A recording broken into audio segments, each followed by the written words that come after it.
నేను ఊళ్ళో ఉంటా తుంగపాడు కావాలి ఊళ్ళో కూడా వచ్చారు రేషన్ కార్డు అన్నీ తెలుసుకున్నారట కదా ఊళ్ళో కూడా ఏమైనా పంచాయతీలు ఉన్నాయా ఏమైనా చేసిండా ఫస్ట్ మా నాన్నని కూడా ఇట్లా భూమి గొడవల వల్ల కొట్టి చంపేసిండు సార్ పొలం వల్ల అట్లా కేసులు ఏమైనా ఉన్నాయా చెడుగా అనేసి ఎంక్వైరీ చేయడానికి వచ్చేసి కనుక్కున్నారు అమ్మతోని భయపెట్టేయడం నీ కొడుకు అట్లా వేస్తున్నాడు ఇట్లా వేస్తున్నాడు అనేసి అమ్మని భయపెట్టేయడం అమ్మ ఫోన్ చేసి అన్నయ్య ఎక్కడ ఉన్నాడు వస్తున్నాడా లేడా అనేసి నాకు వస్తుండేది. ఎప్పటి నుంచి వస్తున్నాయి ఇట్లా కాల్స్ ఒక 1 month నుంచి అమ్మ ఫోన్ చేస్తా ఉంది ఊళ్ళో ఎట్లా అనుకుంటాము ఎవరెవరో వస్తున్నారు. మీరు ఇక్కడనే ఉంటారా? నేను ఇక్కడ ఎదురుగా ఉంటాను మా ఇల్లు ఇక్కడే ఇంకెదురుగానే ఉంటా డైలీ చూస్తుంటా అన్నయ్య ఏ టైంకి వస్తున్నాడు నైట్ లేట్ అవుతుందా ఇట్లా అనేసి అమ్మకి చెప్తుంటా ఎక్కువ ఫోన్స్ అమ్మకి చేస్తే భయపడుతుంది అనేసి నేనే చెప్తుంటాను. ఊళ్ళో చాలా వ్యతిరేకంగా వాడు బాగా అనుకున్నాడు అంటే అట్లా ఇట్లా అనేసి భయపెట్టిచ్చేస్తున్నాడు. ఊళ్ళో అట్లా ఉంటే నేను నా కొడుకు ఊరికే ఫోన్ చేస్తాను నాకు భయం అయింది ఒకదాన్ని ఉంటా ఊళ్ళో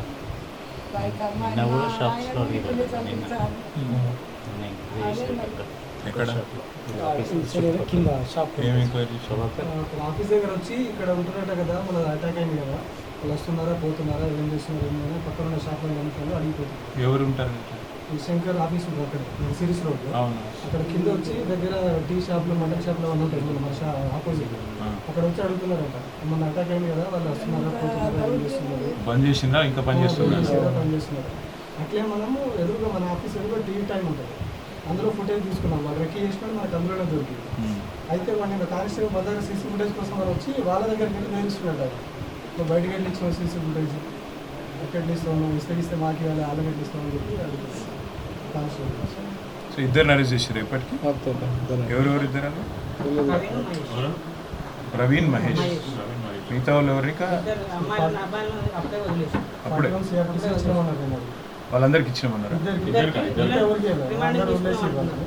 వాళ్ళిద్దరిని రిమాండ్ పంపించినాము ఇద్దరు అమ్మాయిలకి 307 పెట్టిరా ఏం పెట్టిరు?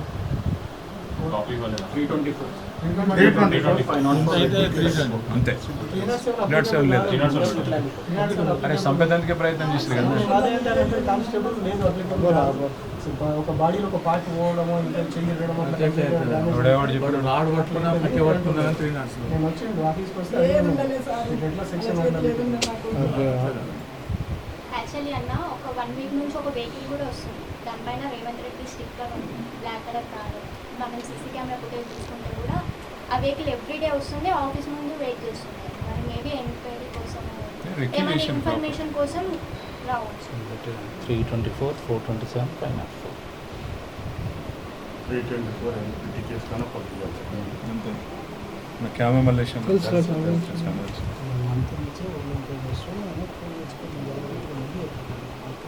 కొడంగల్కి వెళ్ళి వచ్చినట్టు తెలుసు. మనం కొడంగల్ పోయి వచ్చిన తర్వాత ముఖ్యంగా ఎక్కువ పేదల భూములు పోతున్నాయి అనేది స్టోరీ చేసి 44 మంది పోతున్నారు అంటే ఫోన్లు చేస్తుంటే మనమే స్టోరీ రాసినాం ఫస్ట్ అంటే ఒక మీరు ఎవరు మాట్లాడుతున్నారు మీరు అన్నట్టు అంటే నేను ముందు రోజు పోయి వాళ్ళని అరెస్ట్ చేసి ఆ రోజు అన్ని స్టేషన్లు తిప్పిరంట రైతులని అది కూడా మనం కవర్ చేసి రాష్ట్రం తర్వాత దాని మీకు వెంటనే తీసుకున్నాం లేకపోతే ఇంత తొందరగా చేయకూడదు.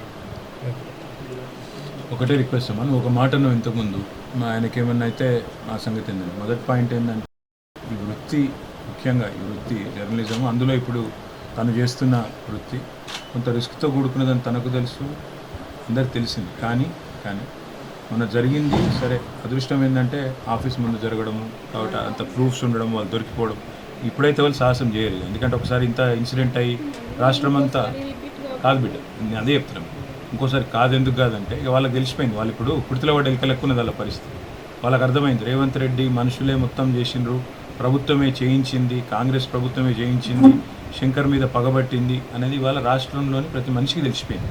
కాబట్టి ఇప్పుడు తనకు చిన్న చీమ కుట్టినా రేవంత్ రెడ్డి జయించిండు అనేది ఎస్టాబ్లిష్ అయింది కాబట్టి ఈసారి ఆ సాహసం చేయరు బిడ్డ. బిడ్డ వాళ్ళ ఉద్దేశమే అది కదా భయపెట్టుడే వాళ్ళ ఉద్దేశం కదా మరి మనం భయపడితే వాళ్ళు ఇప్పుడు కాదు బిడ్డ ఇప్పుడు జరిగింది నీ చిన్న వయసు అనేది నేను అర్థం చేసుకోగలుగుతా. జరిగింది ఒక రకంగా తనకు ప్రాణాపాయం తప్పింది నెంబర్ 1. రెండవది ఇప్పుడు ఏం జరిగినా రేవంత్ రెడ్డిదే బాధ్యత అనేది ఎస్టాబ్లిష్ అయింది రాష్ట్రం మొత్తం తెలిసిపోయింది.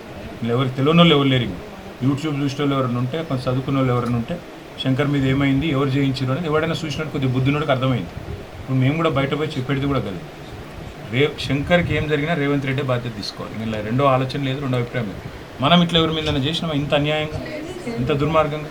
ఇప్పుడు అక్కడనో ఇక్కడనో ఉన్న చిన్న చిన్న ఇన్సిడెంట్లు అయితే కూడా దాన్ని కంట్రోల్ చేసే ప్రయత్నం చేసినాం తప్ప ఎవరిని ఇట్లా ఇబ్బంది పెట్టలేదు కదా ఇంత దారుణంగా. మన గవర్నమెంట్ ఉన్నప్పుడు కూడా కాల్స్ వచ్చి బెదిరించేది అప్పుడు కూడా, ఉండొచ్చు. కానీ లైట్ తీసుకున్నప్పుడు చేస్తారండి. ఎంక్వైరీ చేయడం ఇంటికి వచ్చి ఇది మరీ క్రిమినల్ వ్యవహారం, డైరెక్ట్ హత్యాప్రత్యం తెలియదు, హత్యాయత్నమే చేసింది. చనిపోయేటోడు సార్, పారిపోయి కనుక కొంచెం ప్రాణాలు దక్కించుకున్నట్టు అయిపోయింది. ఇప్పుడు ఒక రకంగా చెప్పాలంటే శంకర్కి దిష్టి పోయిందమ్మా, ఇంకేం కాదు ఇక ఇంకేం కాదు. ఎందుకంటే ఒక రకంగా దిష్టి పోయింది, ఇంకేం చేయలేరు.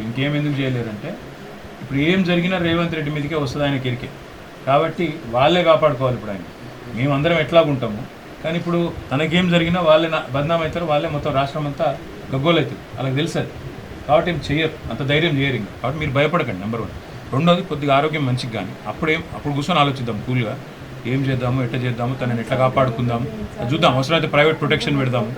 కాదు ప్రభుత్వం ప్రొటెక్షన్ మీద నమ్మకం లేదు, ప్రైవేట్ ప్రొటెక్షన్ పెడదాం. వాళ్ళు ఇట్లా చేసినాక కూడా మళ్ళీ భయపట్టించే ప్రయత్నం, ఇది నీకు ఇది ఇంకా మాత్రమే, ఇంకా ఉంది నీకు రౌండ్ అని భయపట్టియడం చేయడం.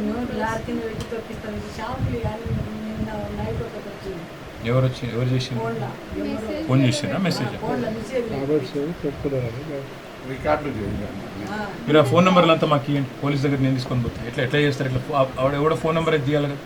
ఏ ఫోన్లోకి వెళ్ళి వచ్చినాయి, ఎళ్ళకెళ్ళి ఫోన్ చేస్తున్నారు? వీడియోస్ ఇట్లా చేసినాక వీడియోస్ యూట్యూబ్ లో పెడితే దాని కింద కామెంట్లా అదంటే అందులో అనానిమిటీ ఉంటుంది కదా తల్లి. అందులో వాళ్ళు కూడా చెప్తున్నారు, వాళ్ళు కూడా అంటున్నారు ఇది శాంపిల్ మాత్రమే, ఇంకా నీకు రౌండ్ ఉంది, ఇంకేం అయిపోలేదు, తొక్కుతాం.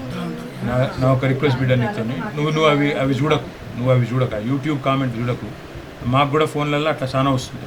ఎందుకంటే అందులో ఊరు పేరు లేనోడు, ముక్కు మొక్కలు లేనోడు, ఎవడు పెడతావాడు ఎది పడుతుంది పెడుతుంటారు. దాన్ని చూడకు. ఏదైనా నెంబర్కి వెళ్ళి మనకైనా కాల్ వచ్చినా, ఏదైనా నెంబర్కి వెళ్ళి మనకి ఏమైనా బెదిరింపు కాల్ వచ్చినా మాకు చెప్తే పోలీసు వాళ్ళతో కూర్చొని మేము చేస్తాం. ఇక పోలీసు వాళ్ళతో కాదంటే ప్రైవేట్ ప్రొటెక్షన్ పెడదాం. రెండోది, నీ పిల్లల గురించి కానీ ఇంకోటి గురించి కానీ టెన్షన్ పడకు, మళ్ళీ మాట్లాడదాం. ఇంతమందిలో నేను మాట్లాడను కానీ మళ్ళీ కూర్చొని మాట్లాడదాము. తను చేసే వృత్తి ఎట్లాంటిదంటే కొంత రిస్క్తో కూడుకున్న వృత్తి. కానీ ఇప్పుడు జరిగింది ఒక రకంగా దిష్టి పోయింది, ఇంకేం కాదు. ఇంక భవిష్యత్తు నువ్వు భయపడకు. నువ్వు పిల్లలు భయపడకపోతే తను ధైర్యంగా ఉంటాడు, నువ్వు భయపడితే తను కూడా ఇది అవుతాడు కదా. ఈ వృత్తే కదా చేయాల్సిందే, ఇంకోటి ఏదో పోయి చేసుకుని ఏం లేదు కదా చేసి.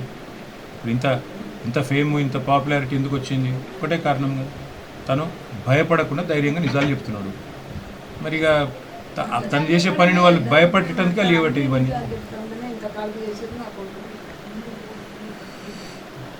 సిస్టర్ ఏం చేస్తుంది? ప్రమోటర్గా చేసేసి ఎక్కడమ్మా? పిఎం రెడ్డి ఇక్కడే చేస్తుంది. బ్రదర్ ఏం చేస్తాడు?